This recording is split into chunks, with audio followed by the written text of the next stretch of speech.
الدنيا حر جدا ومش قادرين حتى نقف في المطبخ نعمل اي حاجة حلوة. عملت لكم بقى حاجة حلوة سريعة ومنعشة وطعمها خطير وخفيفة جدا. تعالوا بقى نشوف هنعملها ازاي. عندي باكت من جيلي الفراولة هحطه في بولة وهنزل عليه بكوباية من المية المغلية، هقلبه كويس جدا، وبعد كده هنزل عليه بنص كوباية من المية الساقعة وهقلبهم واسيبه بقى على جنب يبرد براحته.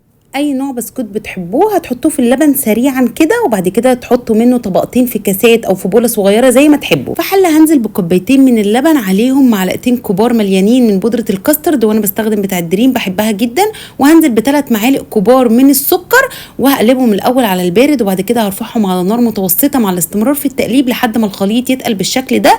هنزل بيه على الكاسات اللي انا كنت حاطه فيها البسكوت، بس طبعا هسيب مسافه للجيلي بعد ما الكاستر يبرد خالص، وطبعا الجيلي بيكون بارد. بنزل بقى بالجيلي على الكاستر كده واملى الكاس كله لحد الاخر.